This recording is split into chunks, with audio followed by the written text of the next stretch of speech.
Good morning. I'm Joe with Wolfe Construction, and today we are here with our genius creative director at Wolfe Construction, Liz Rodgers, and we are celebrating Women in Construction Week. So today I am going to teach Liz how to tuck point or point some brick right here. And you know what? Let's just get into it. Let's do it. Let's do it. So I'm going to hand this over to you. Great. Cool.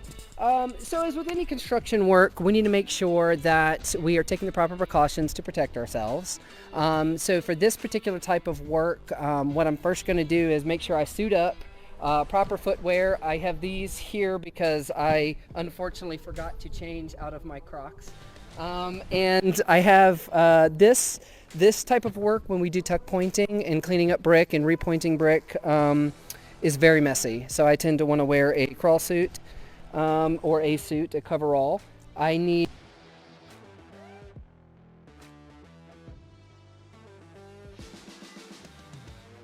Okay, great. So when we get suited up, all right, the next step is going to be removing the mortar from the joint. Now, what are we doing here? That's the big question we should be asking. Right? Why are we repointing or repairing this? Now, brick in its history has had many different reasons for failure or for issues or cracks. And not everything is necessarily structural. So sometimes you can, get breaks in this just from aging, weathering. Now there can be foundation issues, water problems, so a plethora of different reasons. Okay. And sometimes it can be as simple as an aesthetic repair, meaning, hey, I just don't like these cracks in my brick. Or it could be something that's like, we need to repair this so that the house is going to, stand up and function correctly. Integrity of the house. Integrity of the house. So what we're looking at here today is we've got this long vertical crack right here near a French door, which looks like this was installed probably after the brick facade was installed. So they probably cut this door frame out and then reinstalled this brick here, which looks like we've got a very defined crack right here, which can happen for a couple different reasons. There could have been some slight shifting, weather, maybe the expansion of the doors, the cold and the heat has caused this to open up. It could have also been that they just didn't get the mortar to bond to the previous brick well enough. So regardless of why, at this point, we're going to go try to repair this. Right. All right, so back to step one, now that we've talked about why we're doing this. Okay, so we are going to grab and in this line, when you're doing pointing and repointing in brickwork, this is an angle grinder. They do make different sizes of these angle saws and concrete saws. Okay. I use this one a lot for this type of work because this is going to be more of a facade work, and we just need to get halfway or a little more back on the brick to refill that with mortar. So that blade's going to get us pretty much where we need to be. Now, they do make larger blades and larger saws. If we were looking at completely removing a brick, we definitely need to be able to cut out on all sides all the way back to be able to take that brick out. Okay. So for today's repair, we'd be using this. Now, one of the, let me see, I got this. So one of the things I like to do when I get ready to use any power equipment like this is I like to twist the cords on each other. Yeah, just give a little twist. And then plug it in. And this way, the force of the saw going against the plug doesn't necessarily unplug it when you're in the middle of work. Okay, cool. Which can be dangerous. Okay. So did not know. Yeah. So I do this little number right here. Now I'm going to ask that you step back with the microphone. I'm going to take it away. Take it away. We don't want it to be too loud. So this is an angle grinder. I'm just going to run it real quick so you can get an idea of how loud it is. Here we go. Now that's just me slowing the blade down so we can keep moving forward. And then what we would do in this instance is we would go ahead and use this with our proper protective equipment on and start removing this mortar joint. Yes. Okay. Now I am going to ask you to back up one more time, and I'm just going to show you what this does to this and how messy and crazy it can be, so you know why we would be wearing this. Brief moment though, I promise it'll be fine. We're in the wide open. All right. So, and if you see there, this blade has been tearing that mortar out right there. Now I didn't go all the way in, and obviously there's a lot more work to do here, but just to give you an idea of how these tools work and how it tears that mortar out and how messy it can be. which the dust kind of flew away. After this, after we've removed the mortar, the next thing we want to do is we want to make sure we're cleaning up any joints that may still have mortar in them. Okay. And what is that called to clean up the joints? What is this? So this is a pointing hammer. This is a mason's hammer. I love them. They're great for this function. So there's a million different hammers out there. Okay. So, you know, you can choose any type of equipment you want, but for years and years and years, they've taken and perfected the equipment, determined what was best for what. So these hammers, they've got a nice weighted solid top. They're small. They're great for breaking out mortar. The tail end is great for breaking out mortar or breaking bricks quickly and things like that. So this is a great hammer. So I would take this and possibly my chisels and continue to clean the mortar out. Okay. Because what we want, most importantly, come with me, what we want most importantly is we want this joint to be as clean as possible when we're ready to remortar it, because we want it to be able to adhere to the brick on all sides. Does that make sense? So that's the key. We're going to clean this out as much as possible.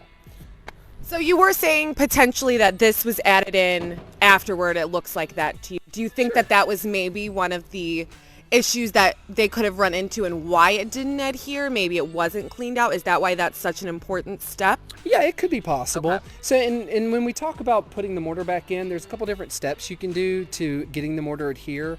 They make concrete and mortar adhesives that you can add to the mortar mix, which allow it to adhere a little bit better. Okay. Wetting the joints, making sure it's clear of any mold, moss, dirt, any sediment like that. Those are all important things for getting it to adhere. Okay, so now we're moving on. Moving through. Okay, I have cleaned out my joints. What is my next step? You tell me. What is this? We have a couple, these look like art. Oh. It is. Okay. Yeah, so this is the point where I'm going to say that brickwork, mason work, and pointing work is definitely an artist's task. You have to be able to go in and make this look like it did before after you tear it apart. And if someone doesn't, then you give us a call over at Wolfe and we'll come back and make sure it's done right. So what I have here is, let me back up. What I have here is a trowel. So next step for me is I want to take some of this mortar and I want to test it to see what color and what consistency I'm looking for to replace this, because we want this to match as closely as possible. Right. Now, there's a couple different ways you can do that. So mortar is a combination of three different things. It's cement, lime, and sand. Okay. And typically it's a 1-to-3 ratio on the sand. But older mortars in older construction have a lot more sand or a lot more lime or a lot more, cement or different types of cement. They're coming out with different types of cement all the time. So with the mortar coloring, it can depend on the color of lime. Lime content, the limestones come in all different colors, or the color of sand. Right. And so if you have a good eye, an artist's eye in this situation, and you can kind of tell the color of it, you can go out and go to your local mason yard, get your sand, get your lime, and get your cement mix and mix it yourself and try to match it. Okay. If you're not certain, if we're talking more on a DIY situation, you can take samples of this by breaking out a chunk of it to your mason yard, and a lot of times they'll be like, oh sure, let me break that apart, let me give you an idea of what this is. They know the drill. They know the drill.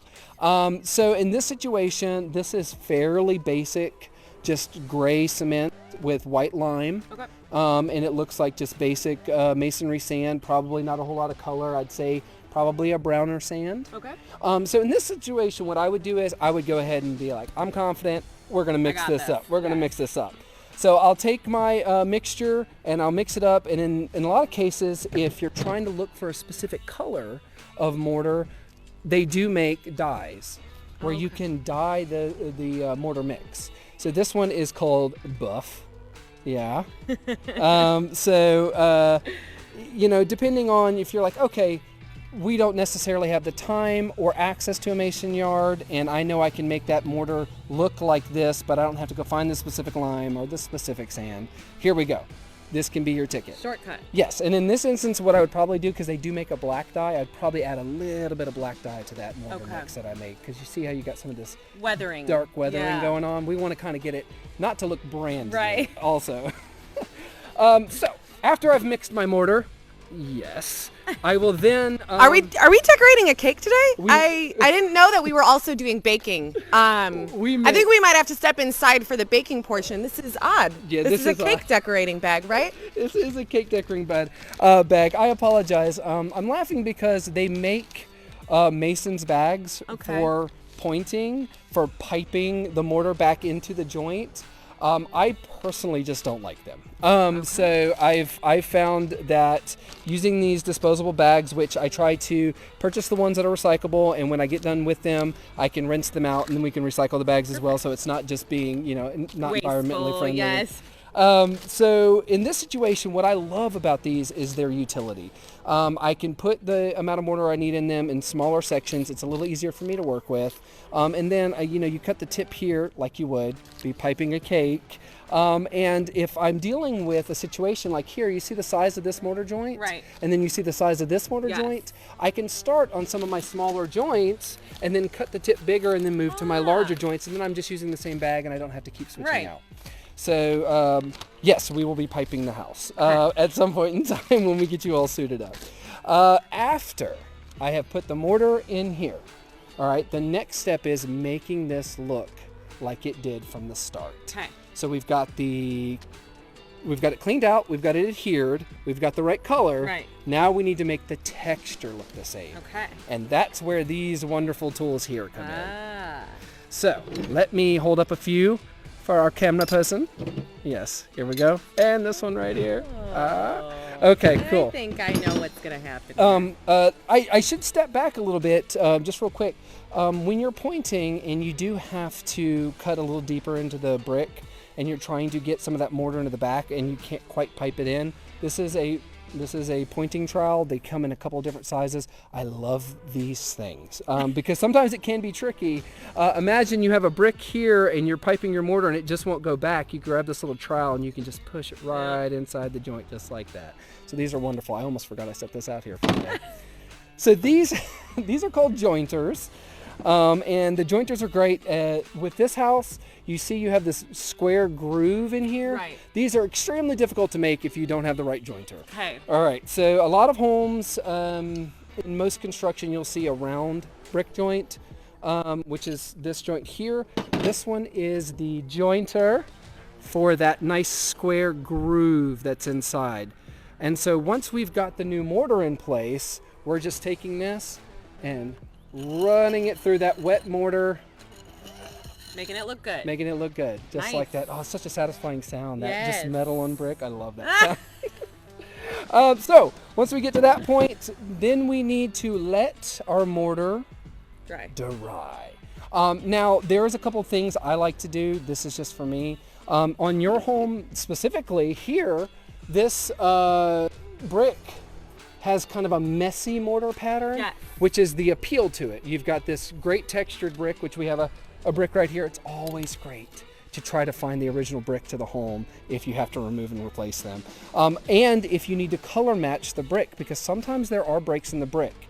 Now, in some instances, you do want to remove and replace that brick because it's structural. And in some instances, you just want to do an aesthetic repair on the brick, which you can by using dyes and different colors. And if you have a version of the brick, you can fill that in. This is also great if you don't know if your house is having settling issues, because you can point the brick and the cracks, and if they open back up, you can tell at which degree your house is settling. Got it. There it is. But I like to go back through, if it's not a house that's got a little bit of a messier finish, I like to use a 5-in-1 painter's tool and just kind of clean the mortar off of the bricks like this. Gotcha. And then I'll come back through with something like a wire brush and a little bit of vinegar, and I'll clean the mortar off the bricks just to make sure they're nice and clean. Got it.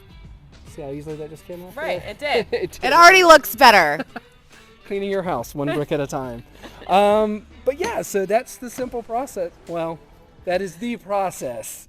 No one said it was going to be simple.